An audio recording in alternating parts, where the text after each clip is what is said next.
Commander Vexhai floated in the observation chamber of the hidden station that orbited beyond the gas giant Jupiter and watched the blue planet through screens that showed everything happening on its surface. 300 years had passed since the Zephyrian Collective first discovered this small world and its strange inhabitants who called themselves humans. The aliens had built secret bases throughout what the humans called their solar system and studied every move the primitive species made. The Collective was old and wise, having watched thousands of young civilizations grow from mud huts to star travel over millions of years. Most species followed the same pattern and developed in ways that could be predicted with great accuracy.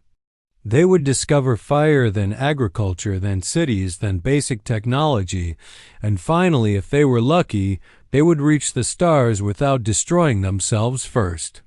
The humans seemed to follow this same path at first. Vexhai had seen it all before many times and expected nothing unusual from these particular creatures. They built their first cities around the same time as most species. They developed writing and mathematics on schedule. Their technology grew at a normal pace. The only thing that seemed different about humans was how much they fought each other. But many young species went through violent phases before they learned to cooperate. The observation team recorded everything and sent regular reports back to the collective homeworld, where scientists studied the data and compared it to other developing civilizations. The humans were classified as unremarkable and expected to plateau in their development like most species did. Some civilizations never made it past their home planet and destroyed themselves with wars or disasters. Others reached nearby stars but never went further. Very few ever became advanced enough to join the galactic community. Dr. Lisa Martinez sat in her office at the University of Colorado and finished uploading the last files to her digital archive project. She had spent 5 years collecting every piece of information she could find about human warfare throughout history. The archive contained detailed accounts of battles from ancient times to modern conflicts. Every strategy, every tactic, every heroic action, and every terrible defeat was documented with careful attention to historical accuracy. Lisa believed that understanding war was the key to preventing future conflicts. If people could see the true cost of violence and the patterns that led to bloodshed, they might choose different paths. Her archive was meant to be an educational tool that teachers and students around the world could use to learn from the mistakes of the past. She had no idea that alien eyes were watching every file she uploaded. The Zephyrian monitoring systems automatically scanned all human communications and digital networks, looking for signs of technological advancement that might indicate the species was ready for contact. Most of what they found was routine data about daily life, commerce, and simple scientific research.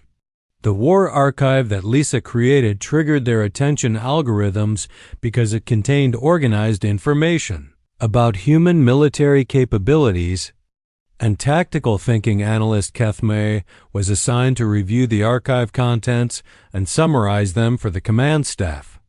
Military information was always important when evaluating a developing species because it showed their capacity for organized violence and their potential threat level if contact went wrong. Most young civilizations had simple warfare patterns that involved fighting over resources, territory, or mating rights. These conflicts followed logical rules that made sense to any rational species. Kamer began reading through the human military records, expecting to find the usual collection of territorial disputes and resource wars. The early entries seemed normal enough, with tribes fighting over hunting grounds and early kingdoms expanding their borders through conquest. But as the analyst dug deeper into more recent conflicts, something strange began to emerge from the data. The humans didn't just fight for things they needed to survive. They fought for ideas and concepts that provided no material benefit whatsoever. They died for principles like freedom and justice that couldn't be eaten or used to build shelter. They sacrificed their lives for people they had never met and causes that might not succeed for generations. This made no evolutionary sense at all. Every other species the collective had studied followed predictable patterns of self-preservation and genetic survival. Individuals might sacrifice themselves for their offspring or close relatives because this helped pass on their genes. Some might die protecting their immediate social group because cooperation increased survival chances for everyone. But humans seemed willing to die for complete strangers and abstract ideas that had no connection to biological survival. Kethamer flagged several entries that seemed particularly strange and forwarded them to senior staff for review.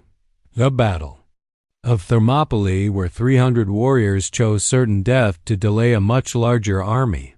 The Last Stand at the Alamo, where defenders fought to the end for a cause that was already lost. The Charge of the Light Brigade, where soldiers rode into obvious death because they were ordered to do so. None of these actions made rational sense. The analysts tried to find logical explanations for this behavior. Perhaps the humans were protecting valuable resources or strategic locations. Maybe they were buying time for their families to escape danger. But the more Kethmer studied the records, the clearer it became that humans often fought and died for reasons that no other species would consider worthwhile. Senior Commander Zorthak received the preliminary report with growing confusion. The data suggested that humans had developed a form of organized irrationality that allowed them to override their most basic survival instincts. This was unprecedented in the collective's long experience with developing civilizations.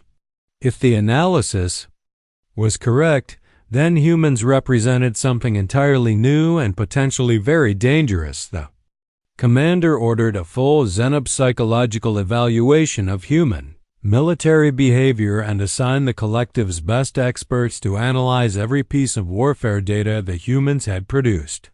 What they would discover in the coming months would change everything the collective thought they knew about this small blue planet and its strange inhabitants. Senior analyst Kethmer had been studying human warfare records for 6 months, and the patterns that emerged made no sense according to everything the collective knew about rational behavior. Other species fought when they needed resources or territory or when their survival was threatened, but humans seemed to fight for reasons that defied basic logic. They would die for ideas that existed only in their minds and sacrifice everything for people. They barely knew the Battle of Thermopylae had been the first case that broke the normal analysis models. 300 Spartan warriors led by King Leonidas faced a Persian army of hundreds of thousands at a narrow mountain pass. The Spartans knew they could not win and knew they would all die, but they chose to fight anyway. According to the human records, they did this to buy time for the rest of Greece to prepare its defenses. They died so that strangers in distant cities might have a chance to live free. Kethmer tried to understand this decision using standard evolutionary psychology, but it made no sense. The Spartans gained nothing from their sacrifice. Their genes would not survive. Their families would not benefit directly. Their city-state would not become more powerful. They simply chose death over retreat because they believed it was the right thing to do. No other species the collective had encountered would make such a choice. The Siege of the Alamo presented an even more puzzling case. A small group of defenders, including famous humans like Davy Crockett and Jim Bowie, held a fouled fortress against a much larger Mexican army.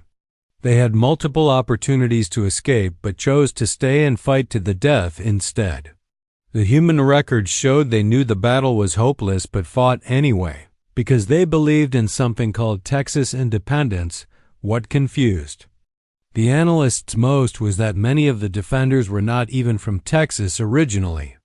They had come from other places to fight for a cause that would not benefit them personally. Some left behind families who would be better served by their survival than their martyrdom. Yet they stayed and died for an idea that existed only in their collective imagination. The concept of fighting for strangers seemed to be hardwired into human psychology. Colonel Jake Murphy's account of the Battle of Bastogne during World War II completely shattered the collective's understanding of rational military behavior. The human forces were surrounded by German troops in the middle of winter with limited supplies and no hope of immediate rescue.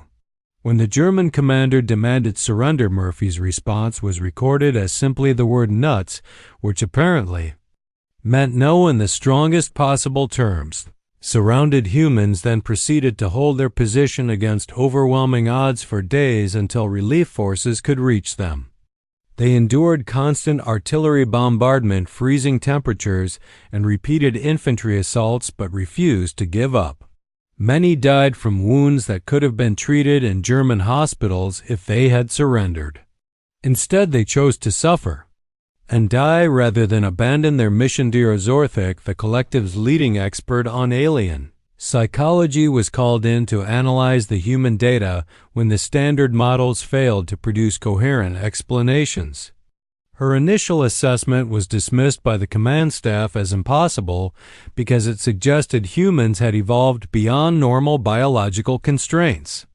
According to her analysis, humans possessed a psychological trait that allowed them to completely override survival instincts, not just for genetic relatives but for abstract principles and complete strangers. The xenopsychologist documented case after case of humans choosing death over surrender when surrender would have been the logical choice. The Warsaw Ghetto Uprising, where Jewish civilians fought German soldiers with improvised weapons knowing they faced certain death.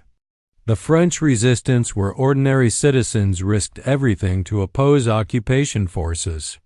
The kamikaze pilots of Japan, who flew their planes into enemy ships knowing it meant immediate death. Each example showed the same pattern of humans choosing sacrifice over survival when they believed a greater principle was at stake. They seemed capable of expanding their definition of self beyond their individual bodies to include their communities, their nations, and even abstract concepts like freedom and justice. This made them capable of fighting with a ferocity and determination that rational species could not match. The analyst team discovered that human military history was filled with last stands and hopeless battles where small groups of defenders held impossible positions against overwhelming odds. The Battle of Rorke's Drift, where 150 British soldiers held off 4,000 Zulu warriors. The defense of the Philippines, where American and Filipino forces fought Japanese invaders long after the outcome was determined. The Siege of Leningrad, where civilians endured years of starvation rather than surrender their city. What made these examples even more disturbing was that humans didn't just fight desperately when cornered like trapped animals. They actively sought out hopeless battles and volunteered for suicide missions. The Doolittle raid, where bomber crews launched from aircraft carriers knowing they couldn't return. The D-Day landings, where thousands of soldiers charged into machine gunfire on fortified beaches. The space program, where humans strapped themselves to controlled explosions just to explore the unknown. Dr. Zorthik concluded that humans had somehow weaponized their capacity for self-sacrifice and turned it into a tactical advantage.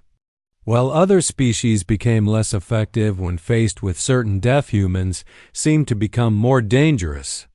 They fought harder when the odds were against them and never gave up no matter how hopeless the situation became. The implications of this discovery sent shockwaves through the collective command structure. If humans could override their survival instincts so completely, then normal methods of conquest and control would not work on them.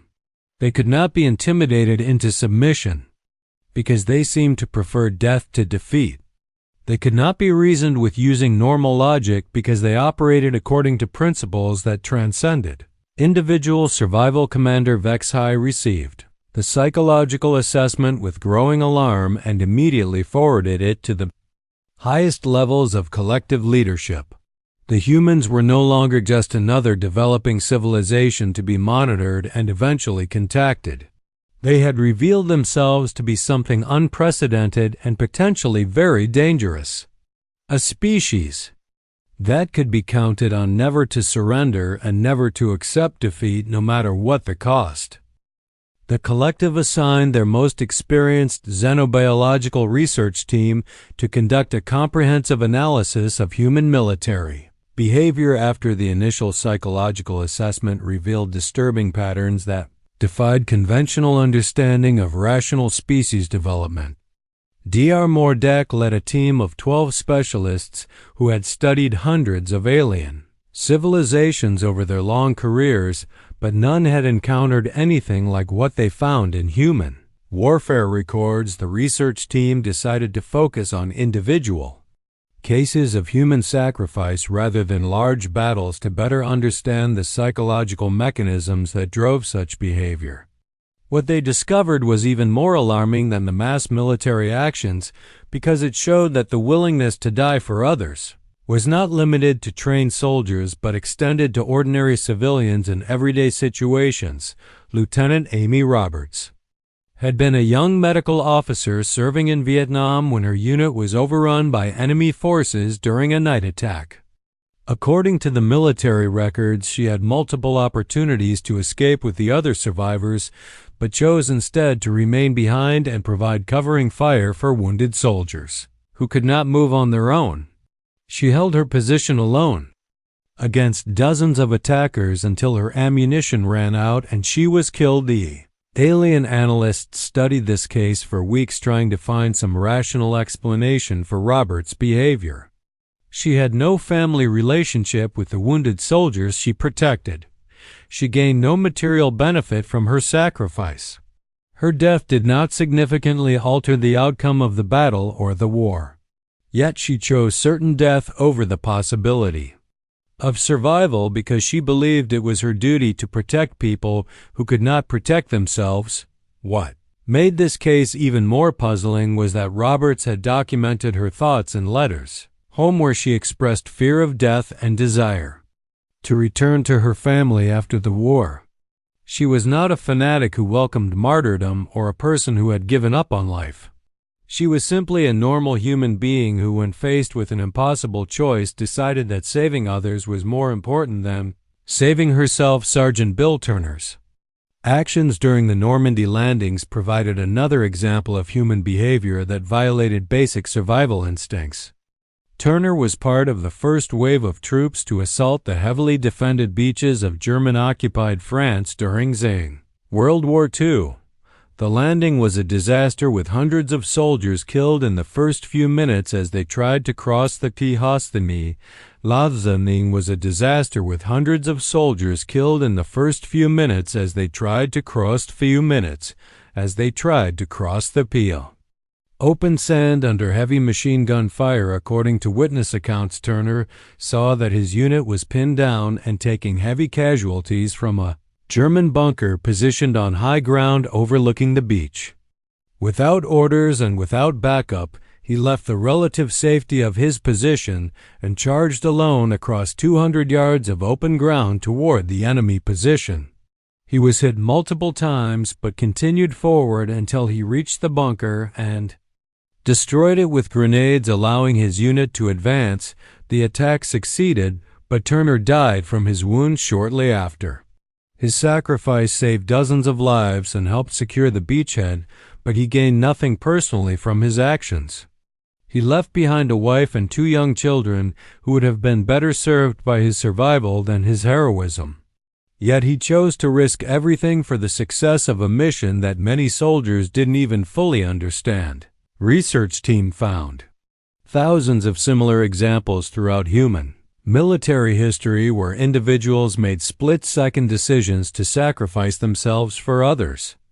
These were not planned operations or calculated risks, but spontaneous acts of self-sacrifice that seemed to emerge naturally from human psychology under extreme stress. Captain Steve Johnson's actions during the September 11th attacks in New York provided the most disturbing example because it showed that human self-sacrifice extended far beyond military situations. Johnson was a fire department captain who responded when terrorist attacks brought down the World Trade Center towers. He and his team entered the burning buildings knowing they might collapse at any moment. The alien analysts could not understand why Johnson and hundreds of other emergency responders ran toward obvious danger when every rational instinct should have told them to flee. They were not soldiers trained for combat, and they had no military obligation to risk their lives. They were civilians with families and futures who chose to enter a death trap because strangers needed help. Johnson was killed when the second tower collapsed, but his team managed to evacuate dozens of people who would have died otherwise. His sacrifice was purely altruistic, with no possible benefit to himself or his genetic line. He died for people he had never met and would never know simply because he believed it was the right thing to do. The research team realized they were not just studying a militarily capable species, but something far more dangerous. Humans had somehow evolved the ability to extend their survival instincts beyond themselves to include complete strangers and abstract concepts. This made them capable of sustained resistance that other species could not match. Dr. Peter Brooks had written extensively about guerrilla warfare tactics, and his analysis revealed another terrifying aspect of human psychology. Humans could maintain resistance movements for generations, passing the willingness to fight from parents to children like a genetic trait. The Vietnamese had fought Chinese invaders for centuries, then French colonizers, then American forces, with the same determination across multiple generations. The Afghan people showed similar patterns, having defeated British forces in the 19th century, Soviet forces in the 20th century, and American forces in the 21st century. Each generation of fighters inherited the willingness to die rather than submit to foreign rule. They treated occupation as a temporary inconvenience that could be endured until the invaders eventually gave up and left. What made human resistance so effective was not their military technology or tactical skill, but their absolute refusal to accept defeat. Other species would eventually submit when the cost of resistance became too high, but humans seemed to view high costs as proof that their cause was worth fighting for. The more they suffered, the more determined they became. The xenobiological team concluded that humans had weaponized the concept of martyrdom and turned self-sacrifice into a force multiplier that made small groups capable of defeating much larger enemies. A handful of humans who were willing to die could hold off armies of rational beings who wanted to live because the humans would take risks and endure losses that no sane species would accept. This discovery fundamentally changed how the collective viewed Earth and its inhabitants. They were no longer studying a primitive species that might someday join the galactic community, but a potential threat that could destabilize the entire established order if they ever reached the stars with their current psychology intact. Admiral Nexfall of the Collective Defense Corps received the completed xenobiological report on human warfare with hands that trembled despite decades of military experience dealing with dangerous alien species. The analysis painted a picture of a civilization that operated according to principles that made traditional conquest impossible and conventional deterrence meaningless. Humans were not just capable warriors, but something far more threatening to the established galactic order. The report highlighted the case of Captain Helen Carter, who had commanded a small outpost during the Korean War when Chinese forces launched a massive offensive against United Nations positions. Carter and her 12 soldiers were ordered to hold Hill 317, which controlled a strategic valley that enemy forces needed to advance through.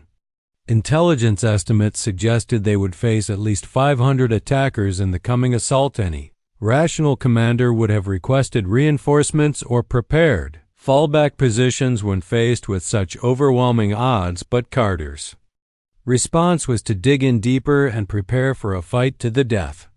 When the attack came, her small force held the hill for 18 hours against wave after wave of enemy troops. They ran out of ammunition and resorted to hand-to-hand combat, but refused to retreat even when their position became a hopeless one. Relief forces finally reached the hill. They found Carter and 3 surviving soldiers, still holding their position surrounded by hundreds of enemy casualties. When asked why she hadn't withdrawn when the situation became impossible, Carter's recorded response was that retreat wasn't an option because too many people were counting on them to hold the line. She was willing to sacrifice herself and her entire command for a strategic objective that existed only on military maps. The alien military analysts tried to understand this decision using standard tactical models, but it defied every principle of rational warfare. Carter gained nothing personally from holding the hill, and her soldiers would have been more valuable alive than dead. The strategic benefit of delaying the enemy advance for 18 hours was minimal compared to the cost in human lives. Yet, she never considered abandoning her position, because duty meant more to her than survival. Admiral Nexville had commanded fleets in dozens of interstellar conflicts and understood that most species would negotiate surrender when faced with certain defeat rather than waste lives in hopeless battles. The possibility of living to fight another day was always preferable to dying for symbolic victories. But humans seemed to operate according to completely different logic that valued abstract principles over practical considerations. The report went on to describe Dr. Peter Brook's comprehensive analysis of human resistance movements throughout history, which revealed patterns that terrified the collective military leadership. Humans didn't just resist occupation, they made conquests so costly that eventually their enemies gave up and withdrew. They could sustain guerrilla warfare for decades or even centuries, passing the fight from one generation to the next like an inherited obligation. Vietnamese resistance against French colonial rule had lasted for decades, with fighters accepting that they might not live to see victory, but believing their children or grandchildren would benefit from their sacrifice. Parents taught their children to hate foreign occupiers and passed down tactical knowledge along with cultural traditions. The resistance became a way of life that defined entire communities across multiple generations. The Afghan tribal system showed similar patterns, with warriors viewing resistance to foreign invaders as a sacred duty that transcended individual lifespans. British forces in the 19th century had conquered the region militarily, but never controlled it politically because the population never accepted defeat. Soviet forces in the 20th century faced the same problem despite technological superiority and overwhelming firepower. American forces in the 21st century eventually withdrew after 2 decades of fighting an enemy that would never surrender. What made human resistance so effective was not their weapons or tactics, but their psychological inability to accept permanent defeat. Other species would eventually adapt to new rulers and get on with their lives when continued fighting became pointless. Humans seemed incapable of such rational adaptation and would keep fighting long after any hope of military victory had disappeared. General Nancy Phillips had written extensively about urban warfare doctrine, and her manuals revealed something that chilled the alien military commanders to their core. Humans had systematically studied how to turn their own cities into death traps for occupying forces. Every building could become a fortress, and every civilian could become a combatant if the situation demanded it. Phillips described tactics for conducting house-to-house fighting that could turn a modern city into a battlefield, where every room had to be conquered separately. Defenders could hold apartment buildings for weeks, forcing attackers to clear each floor in bloody close-quarters combat. Subway tunnels and sewer systems could hide fighters who would emerge to attack supply lines and then disappear again into the urban underground. The most disturbing aspect of human urban warfare doctrine was that it assumed civilians would participate in the fighting rather than flee or surrender. Children could carry messages and supplies while appearing innocent. Elderly people could provide intelligence about enemy movements. Even wounded fighters could continue to contribute by building bombs or maintaining weapons for others to use. Admiral Nexville realized that conquering a human city would require destroying it completely because the population would never stop fighting. Traditional occupation tactics relied on controlling key infrastructure and government buildings, but humans would simply ignore formal authority and continue resistance from hidden bases throughout the urban area. Every block would have to be cleared separately and held by garrison forces that would face constant attack. The final section of the report analyzed Captain Roy Adams' memoir about the early human space program, which revealed the most terrifying aspect of human psychology from the collective's perspective. Humans were willing to risk death not just in warfare, but in exploration and scientific advancement. They strapped themselves to primitive rockets that had significant chances of exploding just to satisfy their curiosity about what lay beyond there. Planet Adams described the mentality of test pilots and astronauts who volunteered for missions, knowing they might not return simply because they wanted to push the boundaries of human knowledge and capability.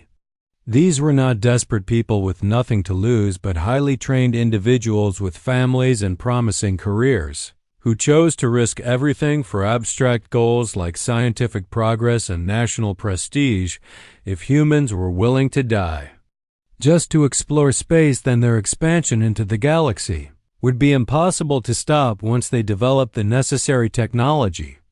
Other species approached interstellar travel cautiously with extensive safety measures and conservative exploration timelines.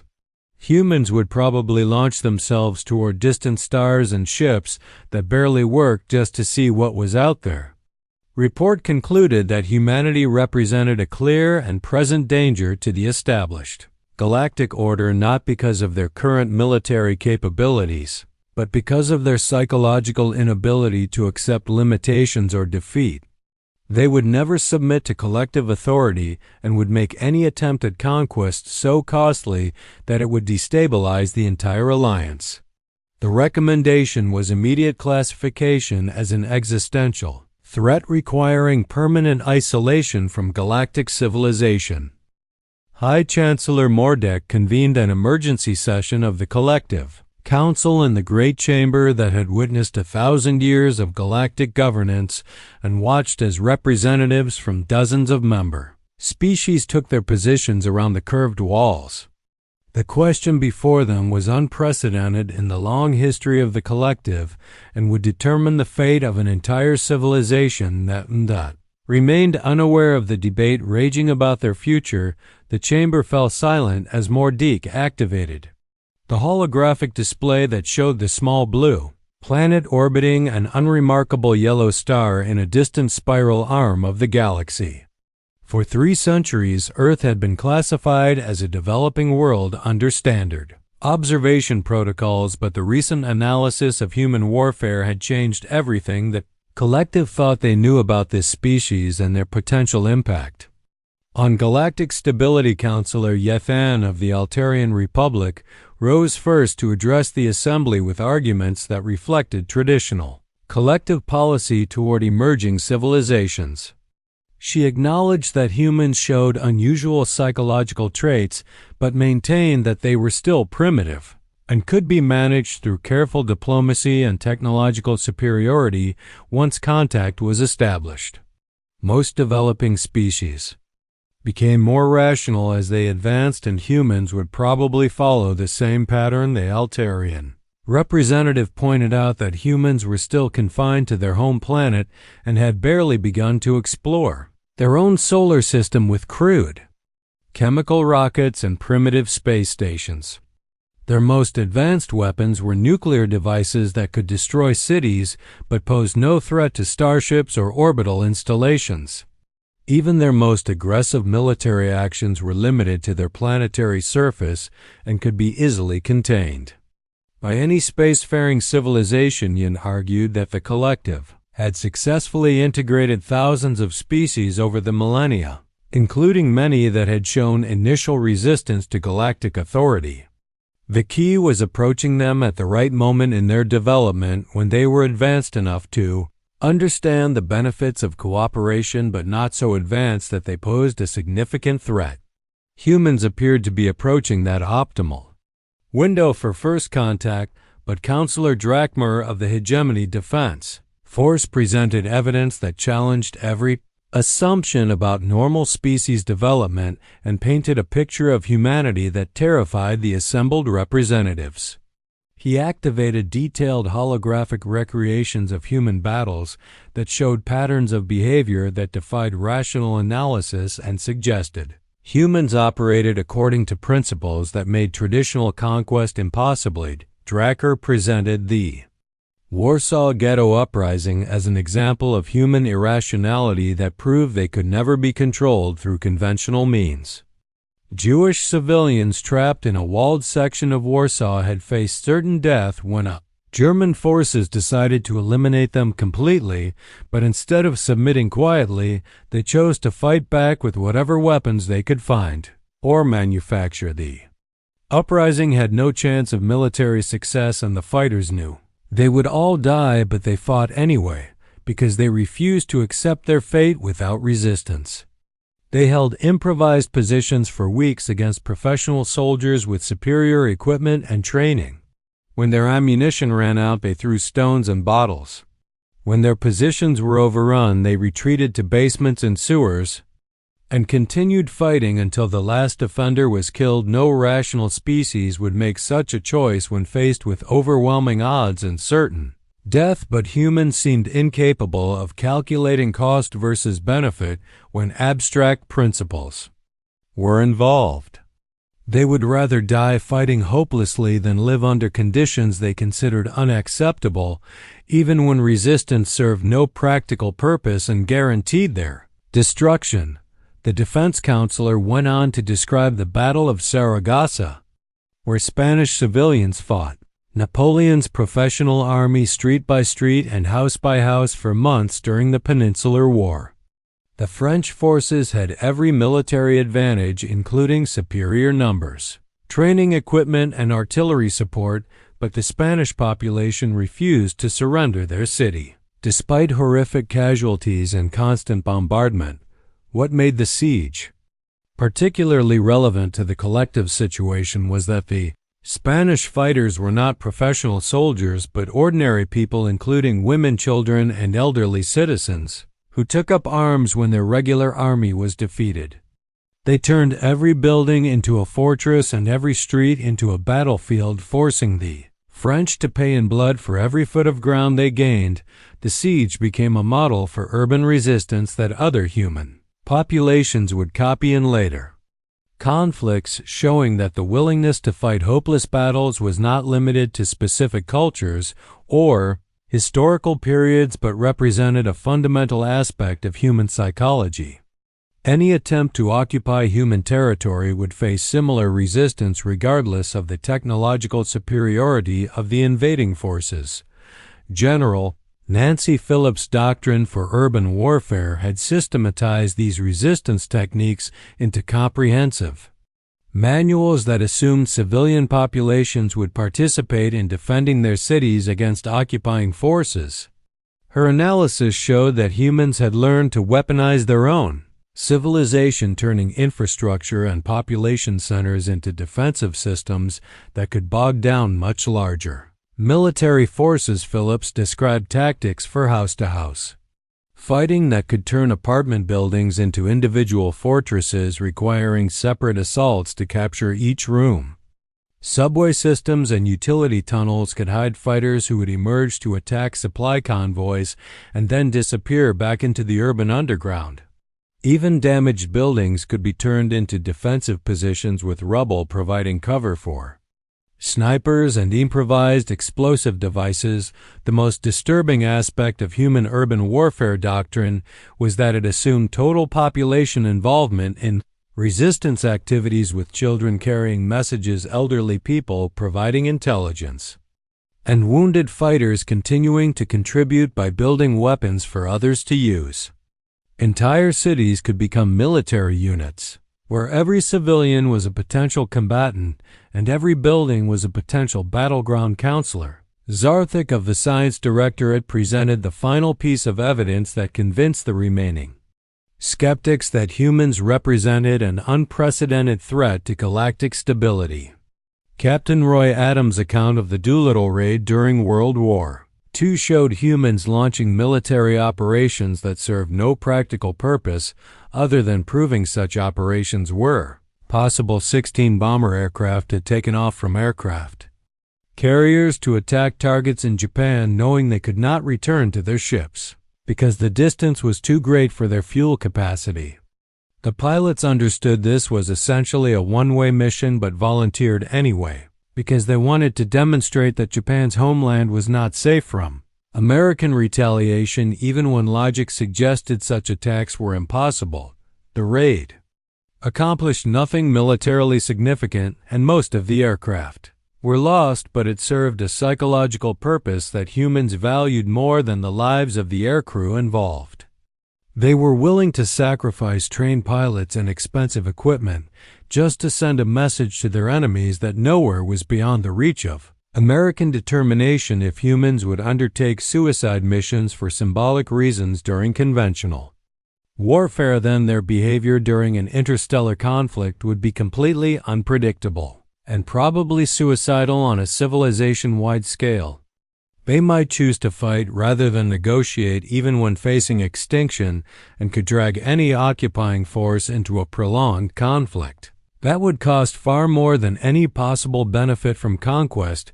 The council debate continued for days as representatives struggled with a decision that had no precedent in collective history but eventually reached a unanimous conclusion that would change the course of galactic politics forever. The collective council reached a decision that would echo through galactic history for millennia to come and fundamentally alter the relationship between the ancient alliance and the small blue planet that had revealed itself to be far more dangerous than anyone could have imagined. For the first time in the thousand-year expansion across the galaxy, the collective voted to classify an entire species as non-contact indefinite and establish a permanent exclusion zone around their home. System High Chancellor Mordek signed the executive order that reclassified Earth from developing civilization under standard observation protocols to existential threat requiring immediate isolation procedures. The official designation would remain classified at the highest levels of government, but every military commander and exploration captain would receive standing orders to avoid the Sol system and maintain complete operational security if circumstances forced them to enter human space. Commander Vexai received the withdrawal orders with a mixture of relief and professional disappointment after spending 3 centuries studying what he had believed would be a routine first contact situation. The elaborate observation network that had monitored human development for generations would be dismantled and relocated beyond the outer planets where long-range sensors could continue basic surveillance without risking discovery. By advancing human technology, the process of removing all traces of alien presence from the inner solar system took months of careful work as engineering teams dismantled hidden bases and monitoring stations that had operated undetected since before humans had developed writing systems. Every piece of advanced technology had to be accounted for and removed to prevent accidental discovery that might accelerate human development or reveal the existence of galactic civilization. Captain Lisa Chun of the stealth destroyer Whisper coordinated the final evacuation of the observation post that had been hidden in the asteroid belt between Mars and Jupiter for over 200 years. The base had provided detailed intelligence about human industrial development and military capabilities, but would now be completely abandoned as the collective retreated to a safe distance from what they had learned to consider the most dangerous species in known space. The withdrawal was conducted with the same secrecy that had characterized the original observation mission, with all personnel sworn to absolute silence about their experiences monitoring human civilization. The official records would be sealed in the deepest archives of the Collective Intelligence Service, where future generations of analysts might study them if humanity ever developed interstellar travel and forced direct contact. Dr. Susan Walker continued her work at the University of Colorado, completely unaware that her documentary upload about the University of Colorado, completely unaware that her documentary upload about the Doolittle raid had provided the final piece of evidence that convinced alien observers to classify her entire species as too dangerous for normal diplomatic contact. The footage of bomber crews volunteering for missions they knew they couldn't return from had demonstrated human psychological patterns that defied every model of rational behavior. Lieutenant Commander Rick Foster had written his after-action report about the raid with characteristic military precision and attention to detail, never imagining that alien analysts would dissect every word looking for insights into human tactical thinking. His matter-of-fact description of aircrew who accepted certain death to prove a point became required reading for collective military officers as an example of the kind of enemy they hoped never to face in actual combat. The Zephyrian fleet completed its redeployment to monitoring stations beyond the heliopause where advanced sensors could track human space activity without entering the exclusion zone that now surrounded their solar system. Admiral Nexville established new protocols that would remain in effect until humanity either destroyed itself or developed the technology to venture beyond their home system and force direct contact on their own terms. The standing orders were simple and absolute. No collective vessel would enter the Sol system for any reason. No communication would be attempted with human governments or individuals. No technology would be shared that might accelerate their development. No evidence of galactic civilization would be allowed to reach Earth through accident or design. Humanity would be allowed to develop in complete isolation until they reached the stars themselves. The military contingency plans that accompanied the isolation order painted a grim picture of what contact might look like if humans ever achieved interstellar capability while retaining their current psychological profile. Defense analysts predicted that first contact would inevitably lead to conflict because humans would never accept subordinate status in a galactic hierarchy and would fight rather than submit to alien authority regardless of the odds against them. Fleet Command issued classified instructions to all exploration vessels operating in sectors adjacent to human space, warning them to monitor for signs of human expansion and report immediately if primitive spacecraft were detected beyond the Sol system. The early warning network would provide the collective with time to prepare defensive measures or attempt diplomatic contact from a position of overwhelming strength. The Psychological Warfare Division developed theoretical strategies for dealing with human resistance based on their analysis of terrestrial conflicts, but concluded that traditional methods of conquest and occupation would be ineffective against a species that seemed to become more dangerous when facing impossible odds. Humans could not be intimidated into submission because they appeared to prefer death to defeat in situations where abstract principles were at stake. Dr. Zorthek published a classified monograph on human psychology that became the definitive analysis of why the species represented such a unique threat to galactic stability. Her research showed that humans had somehow evolved beyond normal biological constraints and developed the ability to override survival instincts not just for genetic relatives, but for complete strangers in abstract concepts like freedom and justice. The xenopsychologist concluded that humanity had weaponized the concept of martyrdom and turned self-sacrifice into a tactical advantage that multiplied their effective military strength far beyond their actual numbers or technology level. A small group of humans willing to die could hold off much larger forces of rational beings who wanted to live because they would accept losses and take risks that no sane species would consider. As the last collective monitoring station went dark, and the alien presence faded from human space, Earth continued its orbit around an ordinary yellow star, completely unaware that its inhabitants had already won their first interstellar conflict without firing a single shot.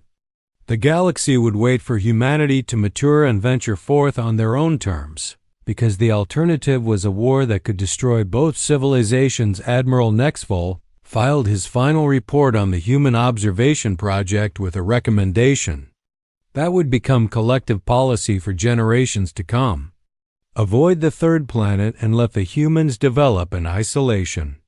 When they eventually reach the stars, we will be ready to negotiate as equals rather than attempt conquest.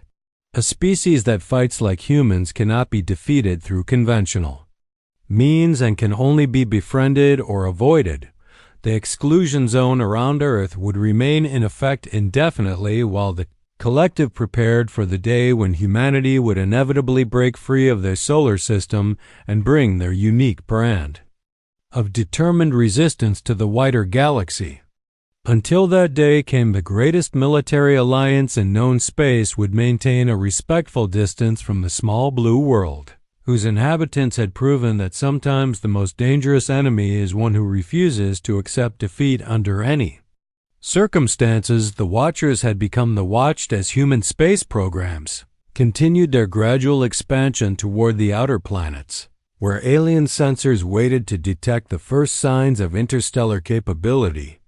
When that day finally arrived, the galaxy would discover whether humanity had learned wisdom along with technology or remained the same species that had terrified advanced civilizations into retreat through nothing more than their absolute refusal to surrender.